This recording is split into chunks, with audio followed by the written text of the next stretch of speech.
Hello, I'm Elton Robinson with your February 9th grain and oilseed update. The following weekly export summary is based on reports from exporters for the period January 26th through February the 1st. Wheat exports of 467,800 metric tons were down 9% from the previous week, but up 17% from the prior 4-week average.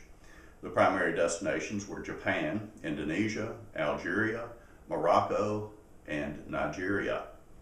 Corn exports of 961,200 metric tons were down 8% from the previous week, but up 22% from the prior 4-week average.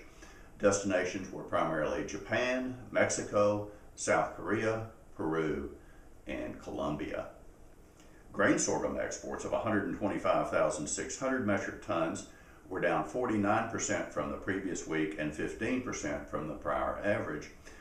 Once again, the destinations were China, Japan, and Mexico.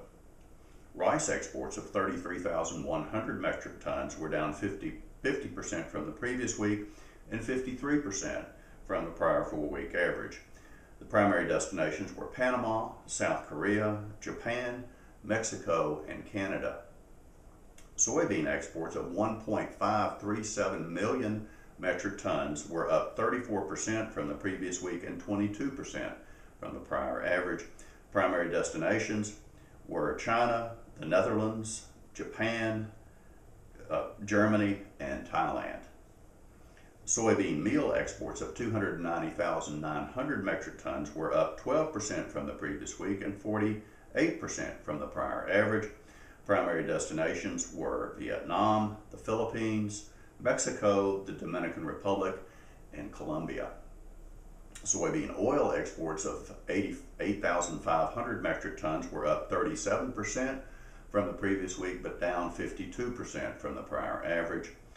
Destinations included Mexico, Nicaragua, and Canada. Beef exports of 16,000 metric tons were reported for 2018. Primary destinations were Japan, South Korea, Hong Kong, Mexico, and Taiwan. Pork exports of 24,100 metric tons were reported. Primary destinations were Mexico, South Korea, Japan, Canada, and China. According to USDA's February 8th World Supply and Demand estimates, projected U.S. wheat ending stocks were raised this month by 20 million bushels as higher food use was more than offset by lower exports. Global 2017-18 wheat supplies increased primarily on higher production forecasts for Argentina and Ukraine. World trade was raised on higher exports from Russia, Argentina, and Canada, which more than offset reduced exports from the EU and the United States.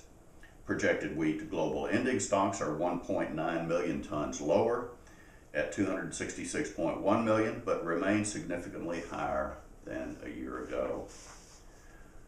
U.S. corn ending stocks were lowered 125 million bushels from last month.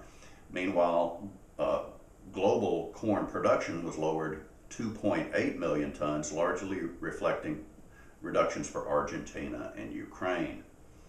Major global trade changes for 2017-18 include higher projected corn exports for the United States and Brazil, with reductions for Argentina and Ukraine. Global corn ending stocks at 203.1 million tons are down 3.5 million from last month. Global rice supplies were lowered 1.3 million tons on reduced beginning stocks and lower production. Total world production is down only fractionally, primarily on a smaller Bangladesh crop. Exports are up 1 million tons to a record 46.8 million, but ending stocks are down but remain the highest since 2000-2001. U.S. soybean exports are projected at 2.1 billion bushels, down 60 million from last month, reflecting increased export competition on larger supplies in Brazil. Soybean production in Brazil is projected at 112 million tons. That's up 2 million due to favorable weather during the growing season. Argentina Argentina production was raised 2 million tons to 54 million on was reduced rather to 2 million tons to 54 million on lower harvested area and reduced yields resulting from periods of unseasonable warmth and dryness. Well, that is it for this week's report. I'm Elton Robinson. See you next time.